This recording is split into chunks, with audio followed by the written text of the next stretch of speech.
Bismillahirrahmanirrahim. Alhamdulillahirabbil alamin. Wassalatu wassalamu ala sayyidil mursalin wa ala alihi wa sahbihi ajmain. Amma ba'du.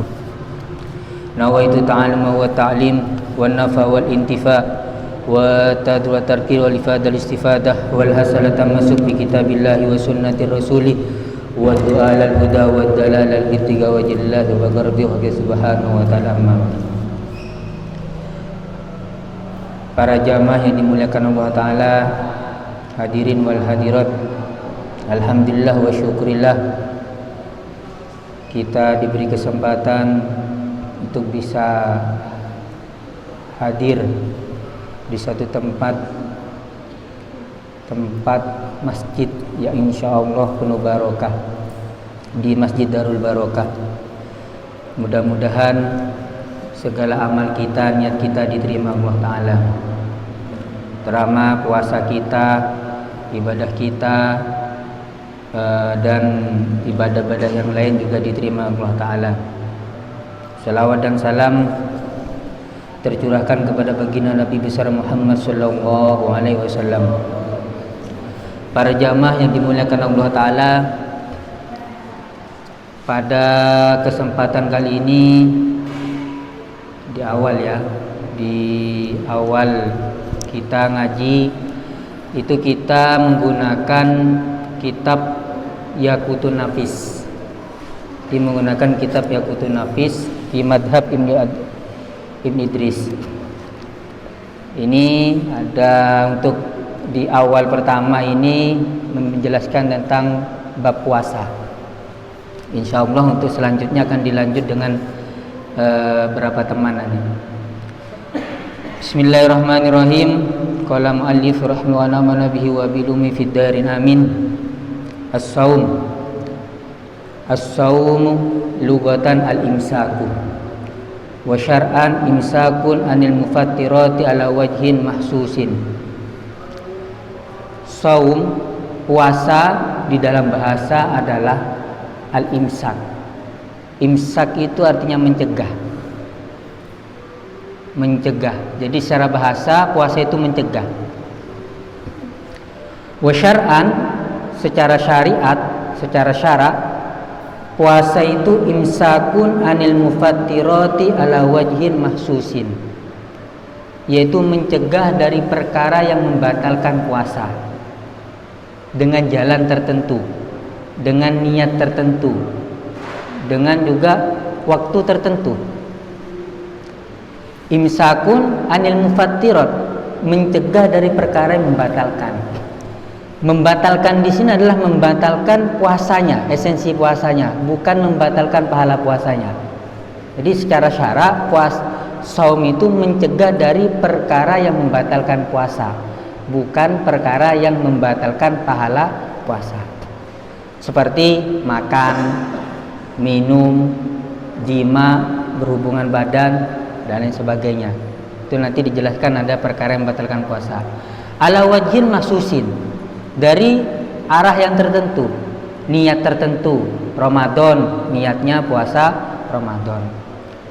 Kemudian waktu tertentu, Ramadan di bulan Ramadan, yaitu di bulan 9 dari Hijriah. Kemudian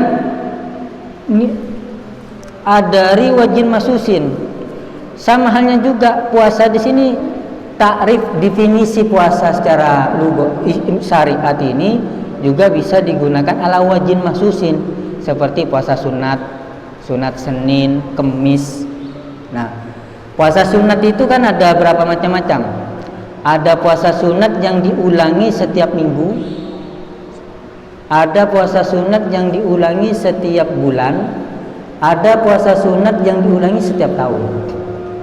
Puasa sunat yang diulangi setiap minggunya itu seperti Senin dan Kemis. Puasa sunat yang diulangi setiap bulannya itu seperti puasa Yaumul Bid wa Yaumul Aswad. Yaumul Bid itu tanggal 13, 14, 15. Kemudian puasa yang diulangi setiap tahun seperti apa? Puasa Arafah, puasa Tarwiyah. Tarwiyah itu tanggal 8 ya. 8 bulan Dzulhijjah. Arafah tanggal 9 bulan Dzulhijjah. Juga puasa Tasu'a tanggal 9 bulan Muharram. Puasa Asyura tanggal 10 bulan Muharram. Juga puasa Rajab, puasa nisfu Sya'ban, dan puasa Sittah min Syawal, puasa 6 hari setelah bulan Ramadan, yaitu bulan Syawal. Nah, itu puasa yang diulangi setiap tahunnya. Maka secara syarak puasa ini adalah imsakun anil mufattirati ala wajhin mahsusin, yaitu mencegah dari perkara yang membatalkan esensi puasa tersebut dengan cara-cara tertentu. Cara tertentu kalau Ramadan berarti niatnya nawaitu shoma ghadin, puasa besok dari bulan Ramadan. Nah, kemudian ini secara definisi tentang puasa. Nah, kata puasa ini banyak banyak hikmahnya, banyak faedahnya. Dari segi puasa itu sendiri juga merupakan bisa mencegah dari syahwat yang diharamkan. Mencegah dari syahwat yang juga puasa itu juga bisa memiliki satu faedah, bagaimana ada faedah yang ikatan agama, ada faedah tentang sosial kemasyarakatan. Jadi puasa itu mencakup semuanya. Jadi ada tentang agama, tentang sosial kemasyarakatan juga ada. Yang agama dan juga kesehatan. Ya. Seperti sosial kemasyarakatan apa? Di sini menyebutkan wa tadkiruha bil juwal atas halal jain minal fuqara wal masakin fakam min ghaniyin la yadri anil jain wa la yadri bil ladina yatasaqatuna minal ju fa idza shoma wa asabil ju dzakarahu hadal ihsas bihim wa asar ala qalbihi fayarhamuhum wa yat'amuhum mimma wa yaskum bima yastaqim. Nah, di sini beliau menjelaskan tentang faedah rahasia puasa tersebut, yaitu tentang sosial kemasyarakatan. Bagaimana beliau menyebutkan bahwa di samping puasa menahan dari perkara yang membatalkan puasa, begitu juga kita menahan dari lapar dan haus.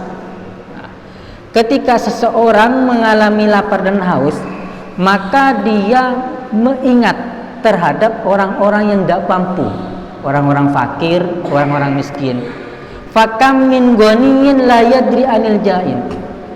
Betapa banyak orang kaya tidak pernah merasakan lapar dan haus, tidak pernah merasakan susahnya cari makan dan cari minum, dan tidak pernah merasakan orang susah lah, orang kaya ini. Maka di sini ketika ketika bulan Ramadan, baik kaya, baik menengah ke bawah, menengah ke atas, atau itu sudah merasakan lapar dan haus, sebagaimana orang miskin, orang fakir yang setiap saatnya itu susah untuk mencari makan. Maka di sini maka ketika orang kaya atau yang tidak pernah merasakan lapar dan haus, ketika dia puasa, maka dia merasakan bagaimana rasanya lapar, bagaimana rasanya haus, sebagaimana yang dialami saudara kita, tetangga kita yang kelaparan, yang sulit untuk mencari nafkahnya. Maka ketika dia merasakan perasaan yang sering dialami orang miskin, maka bagaimana? Fayarhumuhum.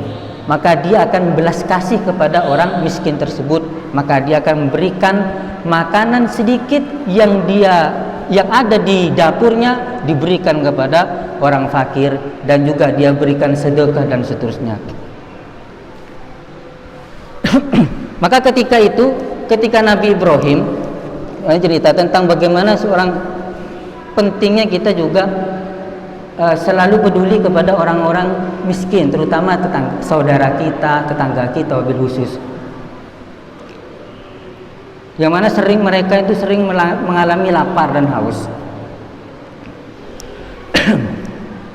Disebutkan di satu kitab oleh para ulama, ketika Nabi Ibrahim membuat Ka'bah, tahu Ka'bah ya? Bagaimana Ka'bah itu kiblatnya umat Islam sedunia.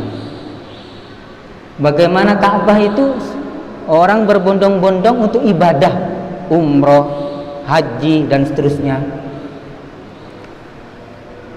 Begitu mulianya orang membangun Ka'bah, begitu mulianya orang yang tawaf di Ka'bah, begitu mulianya orang yang bisa melihat Ka'bah.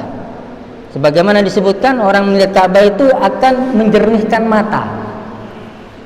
Tetapi menjernihkan mata. Maka di sini ketika Nabi Ibrahim selesai membuat Ka'bah, bikin Ka'bah selesai, Allah Ta'ala mewahyukan melalui malaikat kepada Nabi Ibrahim, ya Ibrahim, apakah ibadah yang kamu lakukan sekarang bikin Ka'bah ini lebih utama ibadah daripada ibadah yang lain?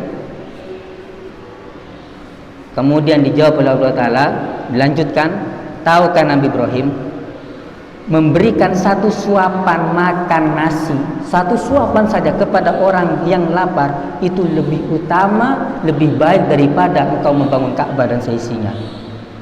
Satu suapan, terutama orang saudara-saudara kita yang lagi kelaparan, itu satu suapan. Bagaimana satu beras 1 kilo, bagaimana satu ton dan seterusnya. Maka kata Syekh Abdul Qadir Jailani menyebutkan, sedekah satu suapan kepada orang fakir miskin itu lebih baik daripada membangun 70 masjid jami. Ya. Maka di sini, dan salah satu hikmah puasa adalah bagaimana kita bisa berinteraksi dengan masyarakat, terutama orang-orang yang tidak mampu. Begitu juga puasa memiliki faedah, yaitu kesehatan. Sumu tasihu, kata Nabi Muhammad sallallahu alaihi wasallam.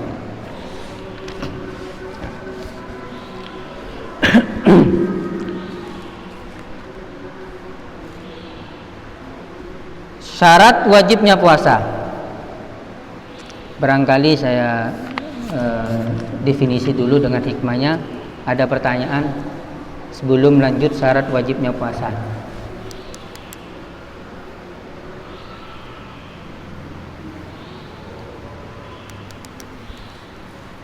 Tidak ada ya? Syurutu wujubis shaum, syarat-syarat wajibnya puasa. Khamsatun, ada 5. Yang pertama, Islam, al-islamu, 1 Islam. Wat taklifu, 2 taklif, mukallaf. Wal itaqatu, 3 kuat. Wassihatu, 4 sehat. Wal iqamatu, dan bermukim, bukan bermumasir, bukan musafir. Nah, syarat wajibnya puasa itu ada 5. Yang pertama Islam. Itu tentu ibadah itu harus dia dengan harus beragama Islam. Orang kafir, semisal orang kafir, dia puasa Ramadan ikutan, ada tetangga orang kafir, tetangganya muslim puasa, ikut puasa, maka di situ tidak sah puasanya. Kenapa? Syaratnya harus Islam. Karena Islam ini menjadi syarat umum, syaratun am, menjadi syarat umum fi jamil ibadat, semua ibadah. Maka fala yukhatabul kafir bisaum wala yakbal binhu law sama. Jadi orang kafir itu tidak dihitopi dengan puasa, dan dia tidak diterima puasanya ketika dia puasa. Maka ketika dia masuk Islam, maka dia wajib puasa, dan puasa yang dia tinggalkan sebelumnya selama kafir maka tidak wajib diqodhoin. Beda dengan orang Islam, naudzubillah min dzalik, keluar dari Islam, murtad, maka selama dia murtad, sholatnya, puasanya itu wajib dia qodoi. Madhabuna Syafi'i, masalah sholat itu madhabuna Syafi'i. Misal kalau dia murtadnya selama 2 tahun, Ramadannya berarti dua kali, 2 bulan maksudnya. Kalau orang kafir masuk Islam, maka dia wajib ketika itu juga seperti sholat, puasa, tetapi perkara yang dia tinggalkan selama kafir seperti sholat maka tidak wajib diqodoi. Bahkan amal baik yang dia lakukan itu terhitung. Kemudian syarat yang kedua yaitu at-taklif. Ya, taklif itu adalah maksudnya apa? Mukallaf. Mukallaf itu apa? Baligh dan akal. Orang yang sudah baligh. Tanda-tanda baligh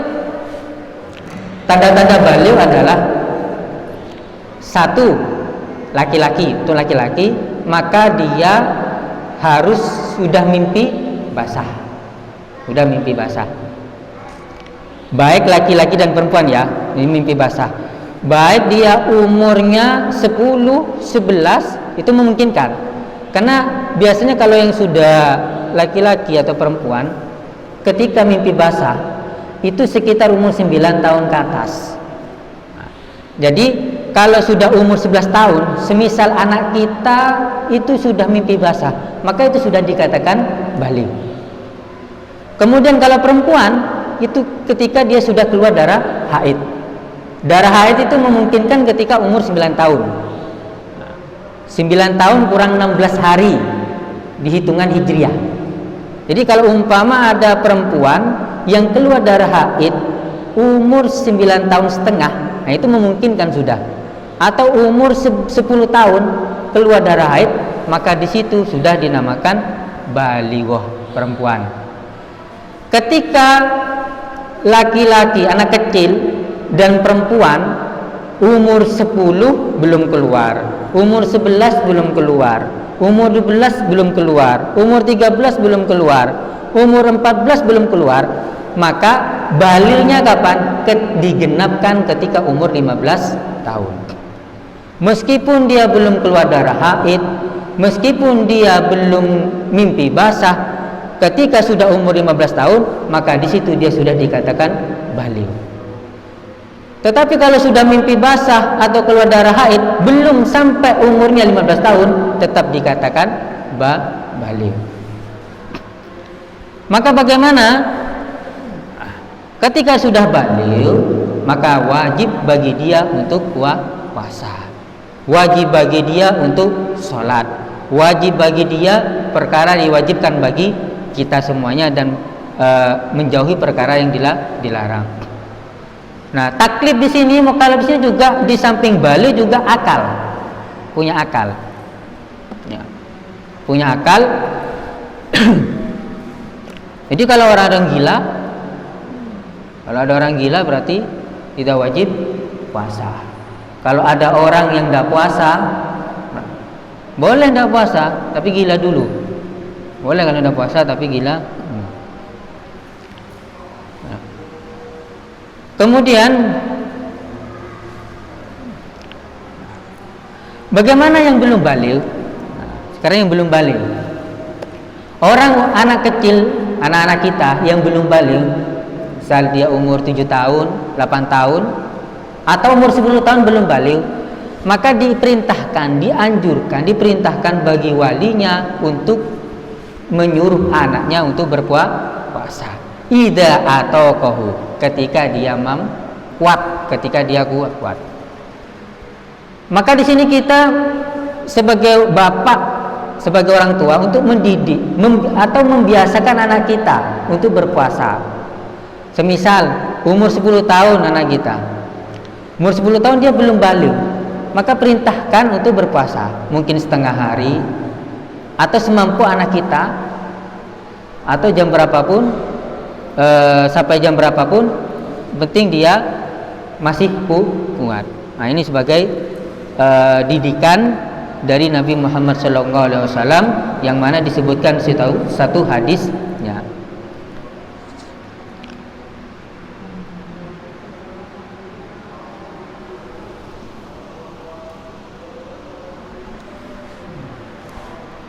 Nah.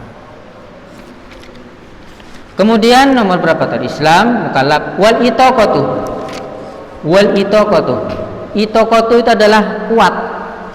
Kuat di sini secara hissan wa syar'an.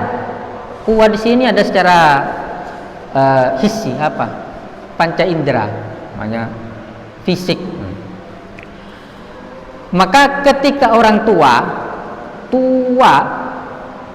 dia tidak wajib puasa.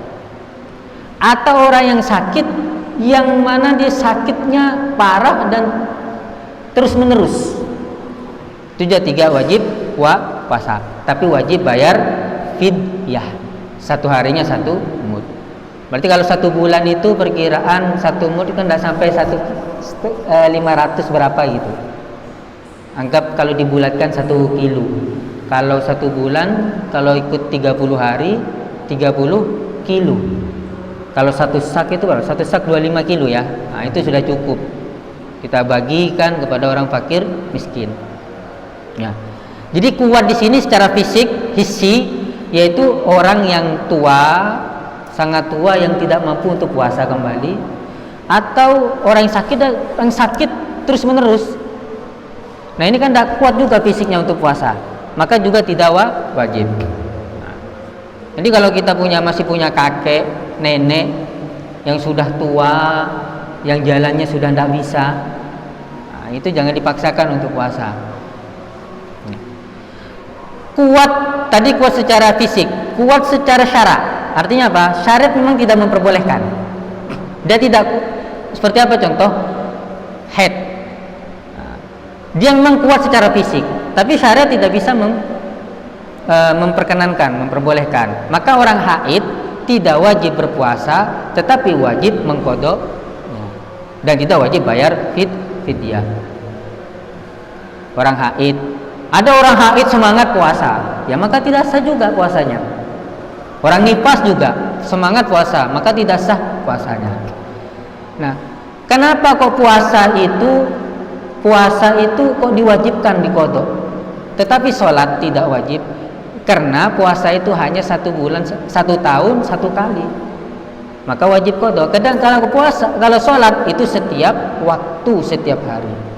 Maka dengan hikmahnya, tujuannya syariat untuk memudahkan, yuridullahu bikumul yusra, maka di situ ketika orang haid diwajibkan untuk mengqadha sholatnya, maka di situ ada rasa beban, sulitan, karena sholat itu tiap hari.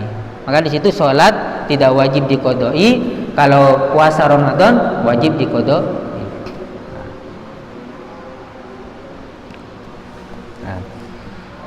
Kemudian syarat yang keempat, as-sihah, sehat. Kalau sakit yang menyebabkan penyakitnya itu tidak cepat sembuh, atau ada rekom dari dokter untuk tidak puasa terlebih dahulu, maka boleh dia tidak puasa dan wajib untuk mengqadainya. Kenapa? Karena syarat yang keempat itu harus sehat. Kalau sakit, maka boleh dia tidak berpuasa. Tetapi sakit bagaimana? Jangan sakit kepala sedikit tidak puasa. Sakit panas sedikit tidak puasa. Maka sakit yang bagaimana? Sakit yang menyebabkan penyakitnya akan bertambah, atau meskipun tidak bertambah akan proses sembuhnya itu lama. Dalam kata lain, bahwa sakit yang orang yang sakit boleh tidak berpuasa ketika itu mendapatkan rekom dari dokter. Kemudian syarat yang berapa itu? Syarat yang kelima, al-iqamah. Orang yang bermukim, seperti kita sekarang ini, kita dalam perjalanan. Kalau musafir, mukim lawannya musafir. Orang yang dalam perjalanan, safaron tawilan mubahan. Orang yang dalam perjalanan yang sudah mencapai jarak 2 marhalah. Kalau 2 marhalah itu ya hitungan minimal 82 kilo, 84 kilo. maka di sini boleh dia tidak berpuasa.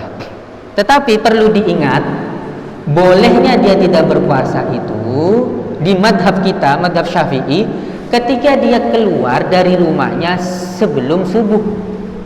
Sebelum subuh. Semisal habis sahur, ada rencana mau kemana? Ke Jakarta. Jakarta sudah lebih. Jakarta. Meskipun naik pesawat, mau Jakarta. Pesawatnya jam berapa? Jam 6 lah. Maka berangkatnya habis sahur, berangkat. Set. Maka di pertengahan boleh kita untuk berbuka. Madhab kita, madhab Syafi'i, bolehnya berbuka itu pertama harus 2 marhalah, 82 kiloan. Yang kedua, berangkat dari rumah sebelum subuh. Sebelum subuh. Ketika 2 syarat yang terpenuhi, ketika umpama dia tidak terasa letih, capek, mau berbuka silahkan.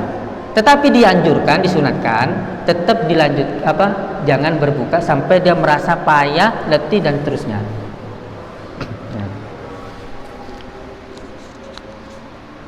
Kemudian sebagaimana disebutkan satu ayat, faman kanat minkum maridon aw ala safarin fa iddatum min ayyamin ukhar. Karena disebutkan satu hadis, taratan ya'muru ashabahu bisawm fi safar wa taratan bil fitri wa afdalu ma aisaruhuma. Nah, ini kata Nabi Muhammad SAW, tarotan, kadang-kadang ya'muru ashabahu bisawm fi safar. Kadang-kadang Nabi Muhammad memerintahkan para sahabatnya untuk puasa di dalam perjalanan.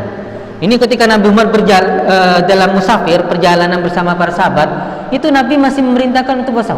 Puasa dulu. Wa taratan bil fitri. Kadang-kadang juga Nabi memerintahkan untuk berbuka. Ketika dalam perjalanan, dalam satu perjalanan beliau memerintahkan untuk buka aja.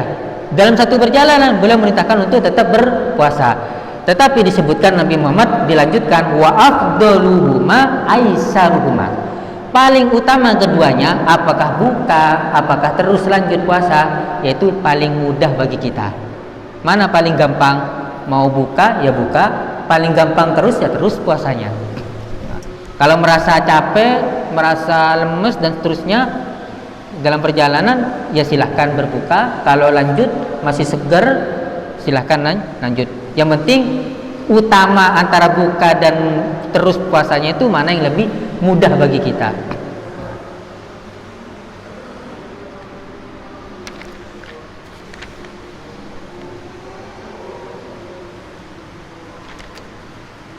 Arkanus shaum. Mungkin ada pertanyaan sampai gini aja. Sampai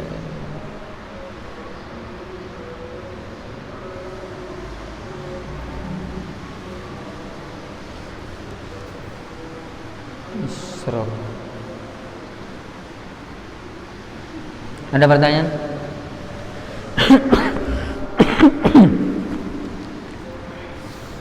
Ada. Waalaikumsalam warahmatullahi wabarakatuh.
Waalaikumsalam.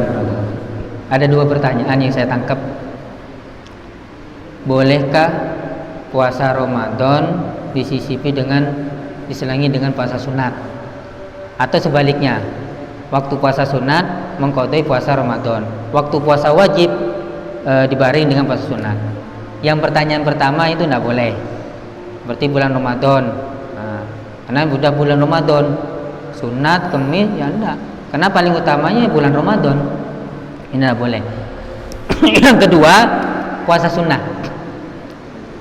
Semisal setelah bulan Ramadan puasa 6 hari berturut-turut setelah Ramadan, yaitu bulan Syawal. 6 hari berturut-turut, sita min Syawal kasomid dahri, pahalanya seperti puasa 1 tahun. Atau puasa Senin Kemis, atau puasa Asyura, atau puasa apa yang lain, penting puasa sunat. Bolehkah kita untuk mengqadai puasa wajib Ramadan yang ditinggal disebabkan haid misal, atau disebabkan dalam perjalanan? Maka di sini boleh di madhab kita Syafi'i, seperti disebutkan di dalam kitab apa itu, lupa apa, Minhaj apa Muni, kitab Minhaj. Itu boleh. Artinya ketika, tapi niatnya gini, sampean puasa wajib mengqadai hari Senin umpama. Nawaitu shoma ghadin, saya puasa gini, puasa wajib Ramadan qadaan, qada lillahi taala. Nah, ini dah. Ini udah cakup, Seninnya ikut, puasa Kamisnya ikut, atau puasa 6 hari berturut-turut ikut, puasa Arafah juga ikut.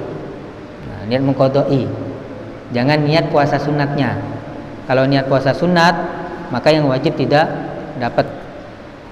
Puasa sunat hari Senin, udah gitu, tidak dapat yang qada wajib Ramadan.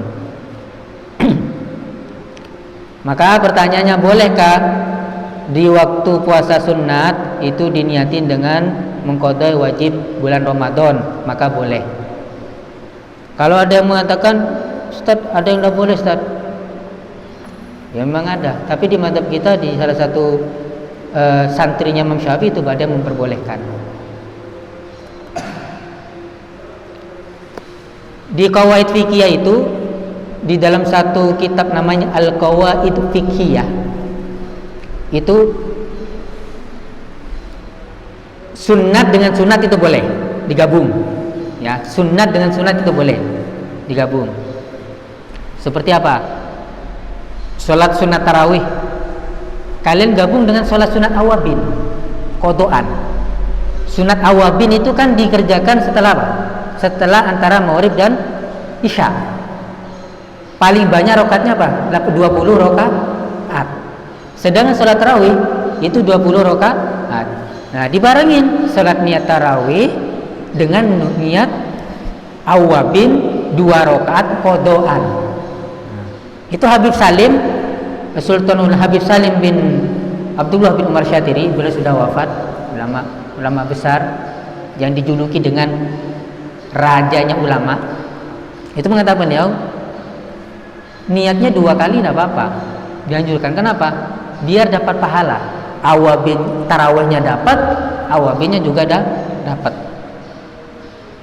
Loh, kenapa kok tidak dikerjakan setelah maghrib aja? Karena waktu maghrib itu kan sudah orang sibuk dengan berbuka, sibuk dengan menyiapkan tarawih dan seterusnya. Nah, jadi sunat dengan sunat itu boleh digabung. Kemudian kalau wajib, nah boleh. Wajib dengan wajib, nah itu tidak boleh. Wajib dengan wajib tidak boleh. Contoh wajib dan wajib seperti apa? Mengqadai sholat duhur, kemarin tidak sholat duhur, nanti sholat duhur 1 kali. Saya niat sholat duhur 4 rakaat adaan dan niat sholat duhur 4 rakaat qadaan. Nah, itu tidak boleh. Wajib dan wajib itu tidak boleh. Jadi yang boleh sunat dengan sunat, wajib dan wajib. Yang boleh juga apa? Ketika yang wajib niat wajib, kemudian yang masuk sunat. Ngoda niat puasa Ramadan, waktunya Arafah, maka dapat juga itu. Wallahu alam. Seperti itu.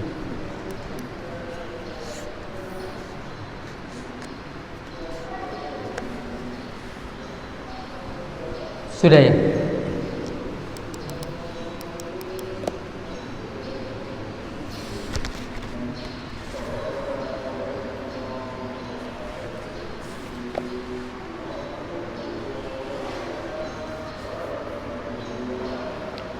Cukup apa?